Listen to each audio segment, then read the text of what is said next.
Welcome back Tzaddik of Likkutei Torah, Sefer Bamidbar. It's the beer on the Maimer of Maasei, and we're starting with a space. So we explained the Maimer, now it's the beer, so we'll explain it in more length, that the 42 journeys correspond to the seven. There's 7 times 6 is 42. So we have each of the 6 spheres have 7 parts, all 7 of the emotions. And but the question is one of the questions we'll discuss is how come with the 42 journeys there's only 42, 6 times 7, whereas with Sfiras Omer, for example, we have 7 times 7. How come with the journeys we don't include the elaboration of Malchus? We only include the elaboration, the fullness of each of the other 6 spheres as they are divided into 7. So the difference is that with the Sfiras Omer, it's about bringing down godly energy, whereas with the journeys, it's journeying up. It's halah, elevating, as opposed to hamshacha, bringing down. Now, there's a Zohar in Parshas Balak which says that when a fetus in the mother's stomach, so then Ashereno, the pasuk in Balak that says Ashereno, that I see him, I see Mashiach, that it's you see with the fetus you see it's just sticking out sticking its foot out a bit, and this passage of Zohar is explained to be talking about Malchus, that originally Malchus is not a sort of a separate developed sphere by itself. It's just sticking out a little bit from Zohar, from the 6 emotional attributes. And actually the letter Vav itself, which is numeric value of 6, could be written with a sort of point at the bottom, that point is Malchus sticking out. But still, it's only a Vav, which the Vav is numeric value of 6, not 7, because the main thing are the 6 midas. And we need to understand this Zohar, that why is Malchus seen as just sort of something little sticking out? Why not a separate sphere for itself? Now, there's different stages in the development of Malchus. It says that with the creation of Adam and Chava, by Yuvanes that he built the side of the person into Chava, or like as some translate or mistranslated as the rib. So we're talking about the building and the development of Malchus. Now, Malchus is originally part of each sphere. So every sphere has the Malchus within it. The Chesed has Malchus Shebechesed, Gvor has Gvor Shebechesed, etc. So this is the expression and bringing out, revealing each sphere as the Malchus of that sphere. So when you speak words of love, that is Malchus Shebechesed, and when you speak or act in a way of Gvor and discipline and strength, then that's Malchus Shebegvor, etc. In these cases, it's not that the main focus is Malchus, that it's all about development and the receiver, the one how something is received. No, Malchus is just an aspect within another sphere. So the main focus is love, and then expressing that love. It's not about expression; it's about love. Or the same thing with Gvor. It's about discipline. It's just Malchus is a detail within Gvor.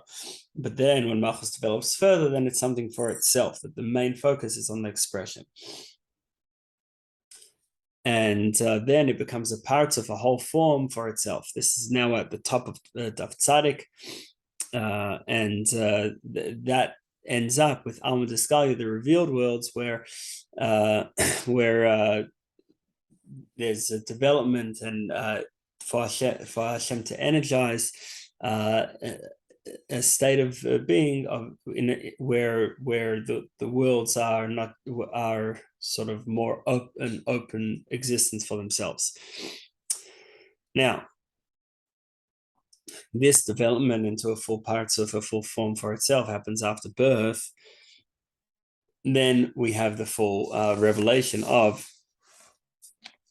Malchus and the full development and building of Malchus. But in pregnancy, that represents when Malchus is still not fully developed, and then it's just receiving for itself, and it doesn't give, because Malchus has two sort of opposite aspects. On one hand, Malchus is what creates an other; it's a creator and a mother. On the other hand, it's the recipient.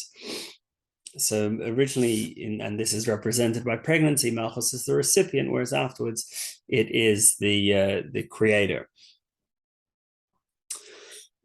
So first it's just taking in, and therefore it can't give out, like the line for the Gemara says about when you're salting meat to take out the blood. I did the Torah miflat leibala, because it's working hard to send out the blood, to emit the blood. It doesn't absorb the blood at the same time.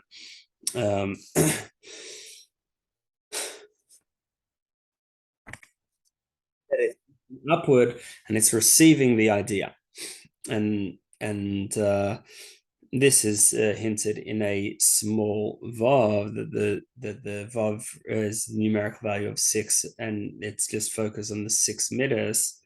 And that's in the state of pregnancy, where Malchus is not something for itself. There's just a little point at the end which represents Malchus, and that's at that stage you only have 42, and therefore 42 journeys, because Malchus is not something for itself yet at that stage. It's only an aspect within the other 6 spheres. Because Malchus, being a sphere for itself, would represent the creation of other, and that at an earlier stage of creation, that's not, wouldn't be considered a good thing. That would be a problem. It's yeshus to have Malchus fully creating. It's just an aspect within the other spheres. That's the maximum that could be sort of acceptable. But after birth, which that represents Sfiras Omer, so then you have all 49. You have 49, and that's because Sfiras Omer is about revelation all the way down, and therefore going through all 7 spheres fully. Whereas, so when we say the pasuk in Vayibin, which is talking about the time that the Yidden were traveling, led by the Aaron, we say Kuma Hashem, get up Hashem. So that represents elevating beyond the world, where that, and that's the traveling upward to Hashem. On the other hand, Sfiras Omer is bringing Hashem's light down into all the different spheres. So when we're focused on elevating upwards, so then there's only 6 spheres, whereas when we're going down, we go down into all 7 spheres. Because when going up, Malchus is all about focusing on the one below, the recipient, and therefore when we're going up, we want to get beyond that and get beyond that, this whole idea of Malchus, and focusing on really connecting to the other where they are, because we're trying to get beyond the other, and therefore that Malchus by itself doesn't make sense in that world of Halah. Okay, so now what's the connection between the traveling and Halah and elevating? The short brackets, which reference, among other things, the Tefillah Anu B'Chayach, which each line of Anu B'Chayach has 6 words, and then a Rashi Tevis for those 6 words, but either way, there's 6 words and there's 7 psukim, so 6 times 7 is 42. Again, this idea, and this is because Anu B'Chayach is a tefillah that elevates us, and therefore we say it before Shacharis and before Mincha, in order to elevate us before davening, and similarly in Krishna Shalom. Anyway, so the Maimon just asked, what's the connection between travel and Halah and elevating upwards? So it quotes a pasuk. The pasuk says, "Lo yachbetz ksil b'svuno kim b'skalas liboy," that the fool doesn't desire understanding, only instead the revelation of the heart. So what does it mean Kabbalistically or Alpichasidis with Kasil, the fall? So that is the Kalippa receiving chayas, receiving energy, that it prefers the revelation of the heart, meaning the emotions, as opposed to bin, as opposed to understanding. So Klippa only receives its energy from holiness. Like, for example, it says about Yishmael that Yishmael came out, Yatzai came out of Abraham, and similarly Esav, that out of Yitzchak came out Esav.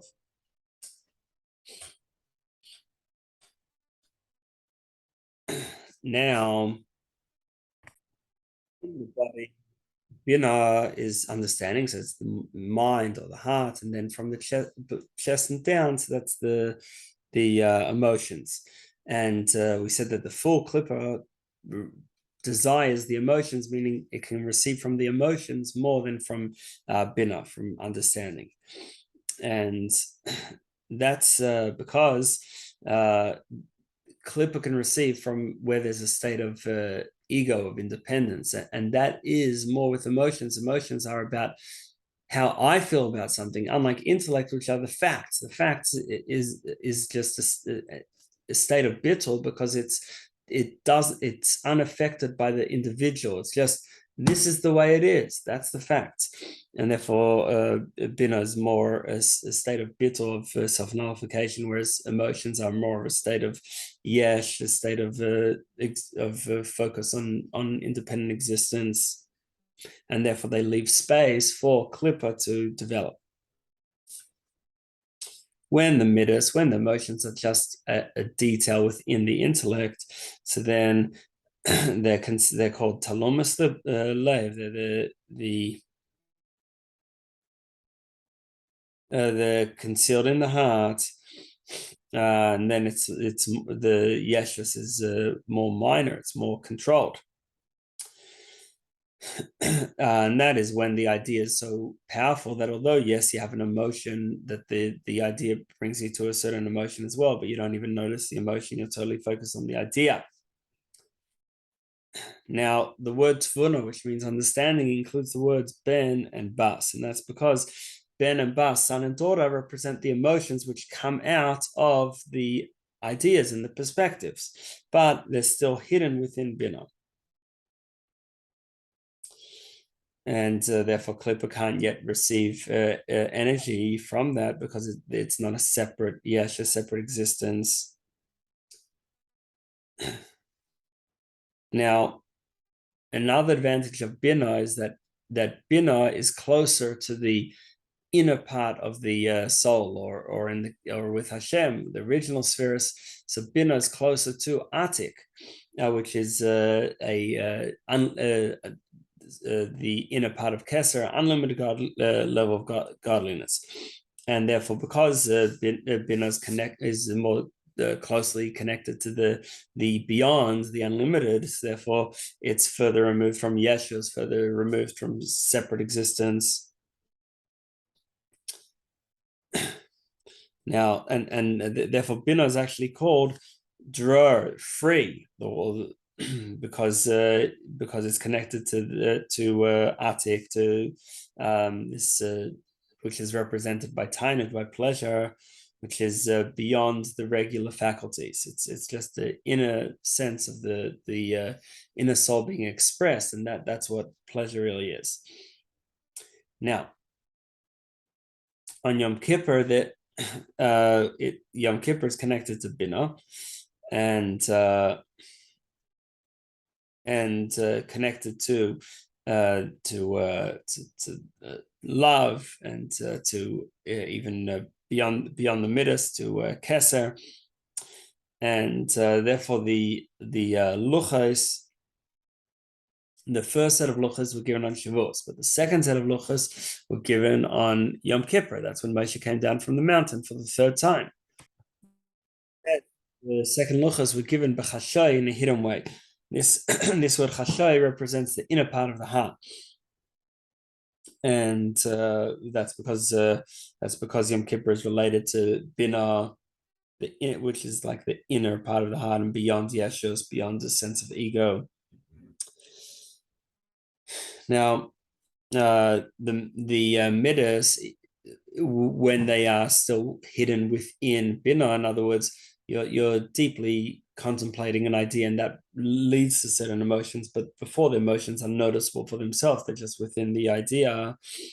So the emotions in Bina are also closely connected to Chachma, and Chachma is the ultimate bittul, because it's just Chachma is the flash of the idea that just comes out of the subconscious, and the conscious mind is just quiet to listen and take in the idea from the subconscious. Now this is connected to Shemona Esrei. Shema is more about passion, emotion, love of Hashem, and then Shemona Esrei is more about, well, bringing down what Hashem wants. This also relates to in Tehillim we say that Mimma Makim Karasicha Hashem, that we call to Hashem from the depths. The depths is in plural, the double depth of Chachma and Bina, and the both aspects that we said are true. The Bina does receive, it is closely related to Atik, this unlimited sort of beyond level, and its relationship with Atik passes via Chachma, because Chachma is where the subconscious gives a flash of inspiration of an idea to the conscious mind, and therefore Chachma links Bina with Atik, with the Keser beyond. But then when the emotions are revealed and they're noticeable for themselves, so then there's a state of yesh, a state of separate ego, that I have a feeling of love, I have a feeling of reverence. It more relates to the individual. And then he starts feeling special about the fact that he loves Hashem. Wow, I'm so, the fact that he develops a feeling to Hashem, he feels so beyond. And then that creates even more yeshus, even more of a sense of ego.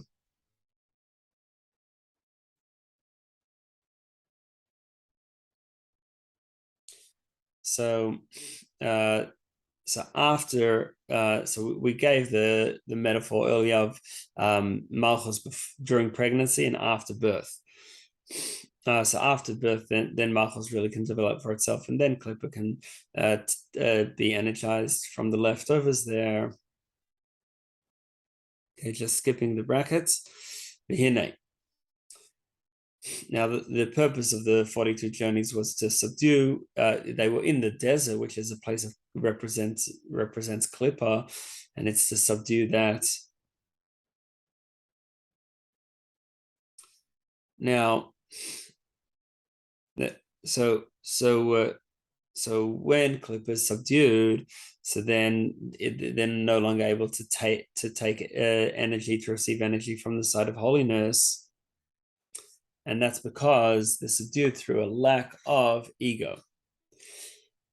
And so because this whole field is about going upwards, therefore we only focus on the 6 spheres, whereas spheres Oma, which is bringing down, so then we focus on all the spheres. On the contrary, we want to bring Hashem's light all the way down, even to Malchus.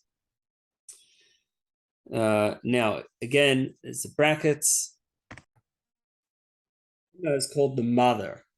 Right, Chachma is the original conception of the idea, then Bina is the development of the idea, is the mother, Chachma is the father, and then the emotions are the children. Now the pasuk says that the mother bird is hovering over the chicks. So this represents Bina hovering over the midas, the emotions that they shouldn't lead to a sense of ego, of yeshus. And this is also the meaning of the Maimon Chazal, the statement in Gemara that the mother should clean up for the child. We're talking about the paraduma, the red cow, cleaning up for the golden calf. But here also the Bina cleans up for the midas and makes sure that they don't become too egocentric. Now, based on this, we can understand the puzzling statement of Rabbi Yochanan and Zakkai. He was about to pass away, and he said, "I don't know which way they're taking me. Is he going to go to Gan Eden or Gehenna?" He didn't know. How could he not know? He knew that he spent his whole life doing Torah and mitzvahs and avodah, serving Hashem. So the answer is because he thought that maybe my Ava and Yira, maybe I don't really have Ava Yira. I haven't developed a love and reverence for Hashem, and therefore I'm deserving of punishment. I shouldn't be rewarded. And he didn't notice it because his midas were sort of soft, were tamed by bina, by understanding, and therefore he didn't notice his midas. And therefore, if he's lacking this avayir, this love and reverence for Hashem, then he says that maybe in fact I'm not going to Gan Eden. So therefore he didn't know which way he's going, and this is because his midas can, and in his case were, concealed within intellect. And based on that, we'll understand another facet of the story of Yosef and his brothers, where Yosef hides his silver goblet in Binyamin's sack. That's because Yosef is called Tzadik Elyon, the higher Tzadik, and then Binyamin is called Tzadik Tachta, in the lower Tzadik. So Yosef is like the souls of tzaddikim, of the perfectly righteous, whereas Binyamin is like the souls of the Beinim, a regular person who consistently struggles and overpowers his nefesh bahamis, his animal soul. And the sparks from the sparks of the souls that come out of Yosef are the tzaddikim, whereas the sparks, the souls from Binyamin is the Beinoni of Tanya. Now, although the Beinoni is constantly struggling and working to do the right thing, but he does still have an occasional, or some level of love and simcha in his avodas Hashem. It's not totally just like following rules and feeling sort of stuck, but on the contrary, it's with passion at times. Now, so although the Beinoni, the Beinoni at times he also has passion, but it's not he's not a master of his emotions, and therefore it's not constant.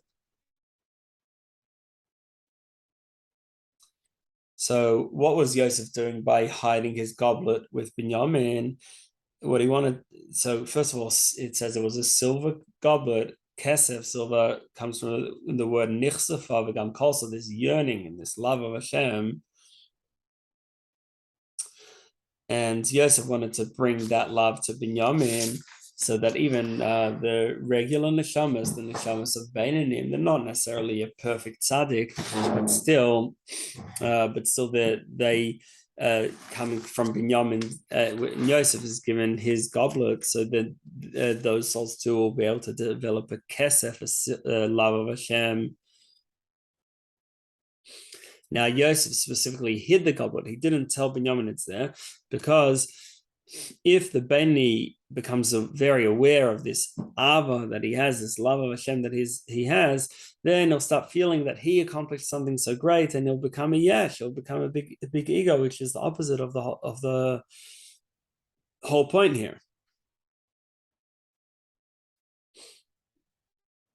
But the question then is, how could it be that Yosef gave Binyamin this great love of Hashem and Binyamin wasn't even aware? So I understand Yosef tried to do it secretly so that it wouldn't disturb and create ego with Binyamin. But how did Binyamin not notice? That's emotions are sort of just enveloped within the world of ideas, then it could be that it's actually the emotion itself is not even noticed. It's just enveloped within bina. Now, the cup of Yosef was a goblet for wine, and the wine represents Yaina Shel Torah, and that's what Yosef was trying to give to Binyamin, but it was the emotions were meant to be emotions within within understanding, within intellect, and therefore he wouldn't notice. And that's the same reason why Rabbi Yochanan Zakkai didn't know which way he was going, because he didn't even notice whether or not he had developed proper emotions, because they were within within his understanding, within his thought process and meditation. Now, this also explains why Rabbi thought he was a Beinoni, and that could be also because his Aviyira were not separate facets. They were not separate aspects. They were facets within his bina, and therefore he didn't even know whether or not he had developed love and reverence of Hashem, and therefore he wasn't sure if he was a tzaddik or a Beinoni. Now, on Yom Kippur we have 6 aliyahs. So that could be connected to what we're explaining here, that when we're trying to elevate upward, there's only the 6 midas. Malchus is not a separate midah for itself.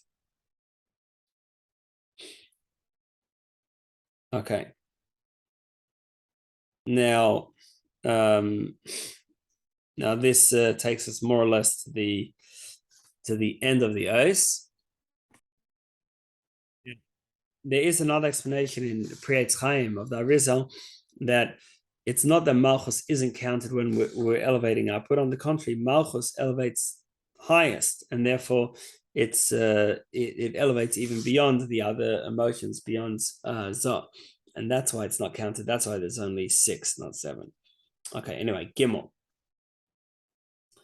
So let's focus on Netzach and Hod. So Netzach means victory, and Hod means glory or humility. And they, in terms of the body, so we have Chesed, Kvura, Tiferes, etc. And then Netzach and Hod are the 2 thighs. And so that means that they're not part of the main torso. They're separate. They're just add-ons outside of the torso, and as Zaya calls it, levar migufa, outside the body. And it says elsewhere that they're like the branches of the arava, the twigs of the arava that don't have neither taste nor scent. Unlike chagas, unlike the emotional attributes of love, reverence, and mercy, where there is a full emotion. On the other hand, Netzach and Hod is after you finish with the fully developed emotion, and then there's only a sort of a decision, a bottom line left from that emotion. So you might have been reflecting and feeling inspired and close to Hashem, but then you go on to your business and your other affairs. So then you don't have that same level of inspiration, but what you do have is the memory of your decision and how you were feeling there, and then you keep that going throughout the rest of the day. Now, so the Netzach, so that allows a person to act according to Chesed, in other words, according to his love and his passion, even when that love and passion has receded. But Netzach still says, I'm continuing with this anyway. Victory. So now in Shemoneh Esrei, near the beginning, in the first bracha, we say, Kel Elyon, the supernal God, Gomer Chasalim Tovim, who does good kindness. So now Kel Elyon refers to Keser, and in order to do kindness, which is practical action, so that comes out of decisions of Keser, and therefore Netzach is sort of the continuation from Chesed and Ava, from the more of the feeling of kindness and love. So now the source of keser is actually beyond the spheres. It's from Kel, which is the supernal God, which is a part of which relates to keser. Then the first bracha of Shemay continues on maybe girl of name that he brings redemption to his grandchildren. So that also refers to Netzach and Hod. Because the parents are Chachma and Bina, intellect and emotions, and the children are wisdom and understanding. Then the children are the different emotions. But that's Chesed, Gvura, Tiferes, and then you could call Nehi the grandchildren. So either way, we see that Netzach and Hod have a very high source, a source in Keser, which allows them to descend all the way down. Also, we see that the legs hold up the body. So in that way, they have some advantage over the body. Also, there are some times where the head is hurting, and the way to heal the head is through some sort of medication or treatment of the feet. So we see that how the feet help the head. Now, there are some people, and it's a common phenomenon. You might have someone who is able to understand things very well, but is not able to teach. Then you have someone else who might be even smarter, and he is able to teach. So what's the difference? So in order to teach, in order to give over, which is like what Malchus does, so then you need a deeper understanding than just in order to learn yourself. And this is the difference between a fountain, a wellspring, which is constantly new water, and then on the other hand, you have just a pool or a mikveh, which is just stagnant water. Closer to the source of the water, and therefore can go further, can have a bigger impact. On the other hand, the pool, which is further from the source of the water, doesn't have such a strong impact. It's the same thing. The one who can explain it to others often is the one who has the deeper understanding himself. In order to go down, you have to be even higher. And similarly with Netzach and Hod, that they're outside the body, they're the lower spheres, but their source is even higher in Keser. Like the Pasuk says, Maasei, that Chachma, which is the first of the 10 spheres, comes, and it comes from nothing. What is that nothing? That nothingness is Keser. And that's the meaning of what we say in the first bracha of Shemay Esrei, that in order to maybe go in order to redeem, in order to bolster the grandchildren, which is Netzach and Hod, we need Kel Elyon, the supernal God, meaning a godly light from higher still, in order to help Netzach and Hod, which are right at the bottom. Now,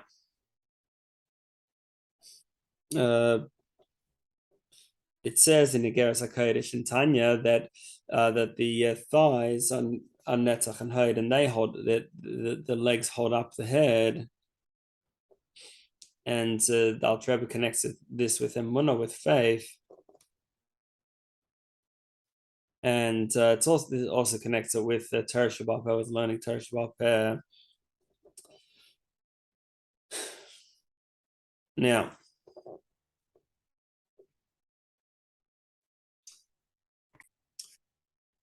Netzach as eternity is connected with a few things. It's connected with Yerushalayim.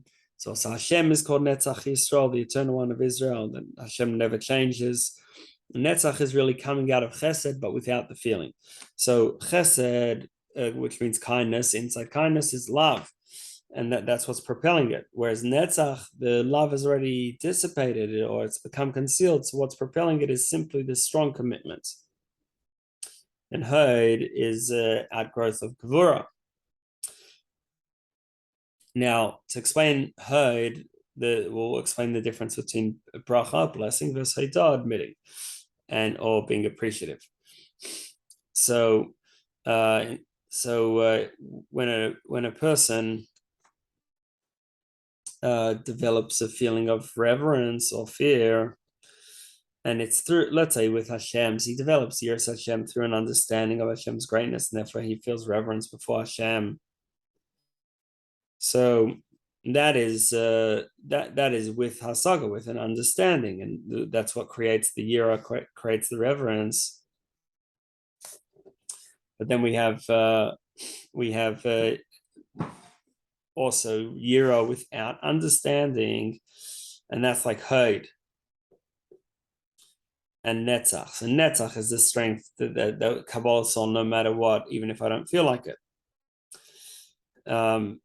And like we see with Yaakov, where he said, how awesome is this place?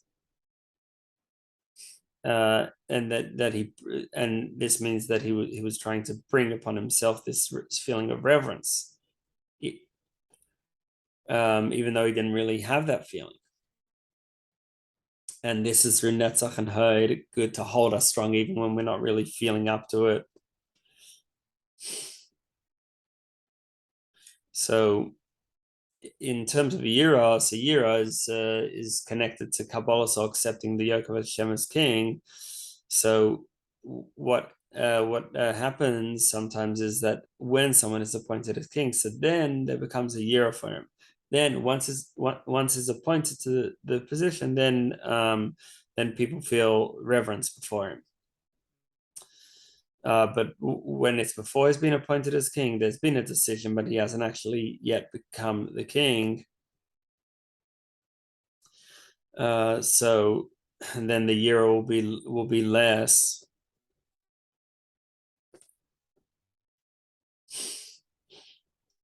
Now, so with a person also, Netzach and Hod is what holds him strong, even when he's not feeling it. And this is the positive side of the coin, that the Jewish people are called stiff-necked, and actually because they're stiff-necked, that's why they'll achieve atonement and forgiveness. Now, so that's how Netzach and Hod help. Now it says that there are 42 journeys from Mitzrayim until the final one is till Ad Yarden Yericho, till the Jordan by the city of Yericho, which Yericho is connected to Reach, scent.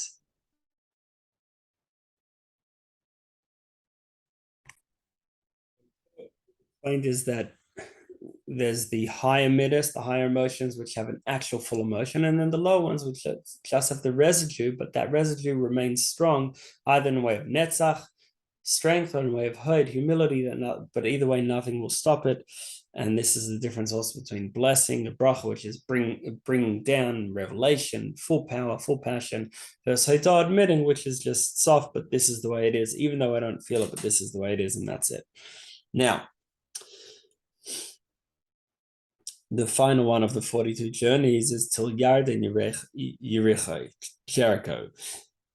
The word Yericho comes from the word reach, to smell, scent.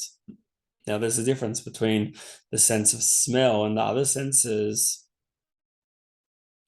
Re'iyah, vision, represents chachma, and hearing represents bina. Whereas smelling, which is the quality of Mashiach, it says Mashiach will judge based on smell. So that represents something which on one hand is not the essence, because you can smell something and you haven't taken away anything from the actual thing. Unlike if you eat something, then you've eaten part of that thing. So smell is on more at the periphery on one hand, but on the other hand, it's actually higher. There's a Gemara where it says, I'm davening, I'm seeking out the master of the nose. So it calls Hashem the Balachaitim, and Mashiach it says he judges with the smell, and he smells with Yiras Hashem. So the difference between smell and taste, for example, is that taste, you take it in, you ingest it, whereas smell remains makif, it just surrounds. So you smell an apple, it still exists, unlike if you chew an apple. Over the page, it's tzadik aleph.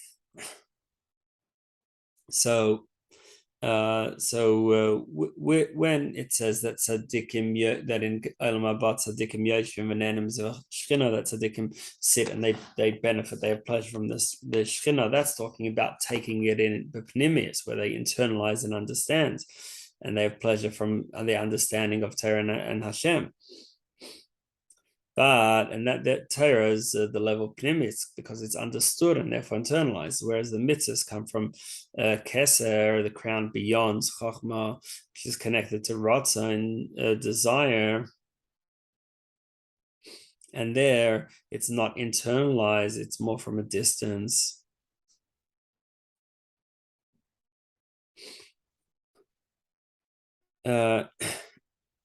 And therefore Zayar extols the specialty of reach, of the sense of smell, and this is also why Torah is compared to food, whereas mitzvahs is compared to garments, because the garment surrounds the person, and therefore it says about Yitzchak that he smelled the smell of his garments, or in Zayar berech with the scent of your smell, the scent of your garments. So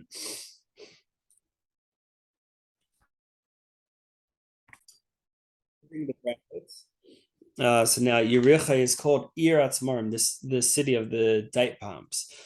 Tzaddikim are called date palm, like it says Tzaddik Hatama Yifrach, that the tzaddik sprouts forth, he grows like a date palm. So the Gemara says the specialty of a date palm is that it has this one sort of central core. It's like having one heart, one focus, the desire towards Hashem. And that's like a tzaddik. So now there are two, it says tamarim in plural, date palms, because there are two types of tzaddikim. There's a tzaddik elyon and a tzaddik tacht, and the tzaddik from above and tzaddik from below. The tzaddik from above is totally above the world, whereas tzaddik from below is bringing holiness into the world.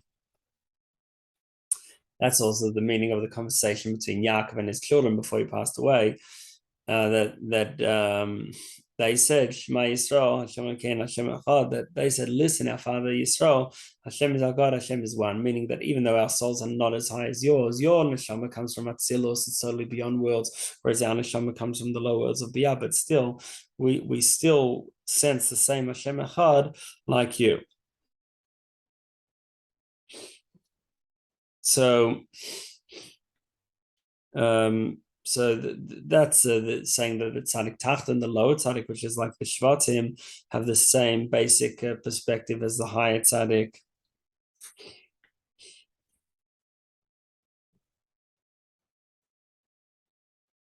So now the tzaddik elyon refers to das, which connects chokhmah and bina together. Das is the middle, which connects the right and the left. And then the lower tzaddik is Yesod, which connects the midas, the 6 emotions, with malchus. So both tzaddik, the higher tzaddik, lower tzaddik, are both sort of the middle point within the Kabbalistic triangle that connect the two sides. And these are two types of peace. Now, Yericho had 7 walls that all came down in the capture of Yericho miraculously. So the 7 walls correspond to the 7 nations, because Yericho doesn't just belong to one of the 7 nations, but to all of them. It's the key to Eretz Yisrael, and therefore wasn't divided among the Shvatim either. It's just a general city.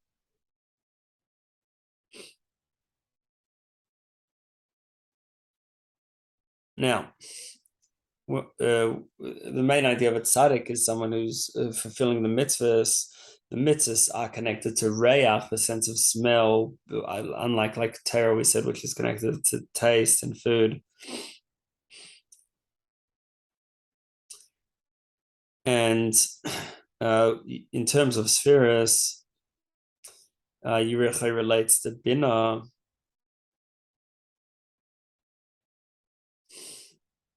And then the Maimus suggests a few sources to look up these ideas about Yard and Yericho. And ultimately we're getting from Mitzrayim, which is the Meitzarim, the boundaries and limitations, all the way to Yerechai, which represents the Makav, this Makav energy from beyond. This concludes the Maimar of Maasei, the first Maimar of Maasei with the beer, and we've explained about how the 42 journeys represents the halah, the elevation, and how the different parts of the spheres, because 42 includes all 6 spheres with their full development, with 7 parts to each of the 6 spheres, and we explained about Netzach and Hod, and their benefit in day-to-day life.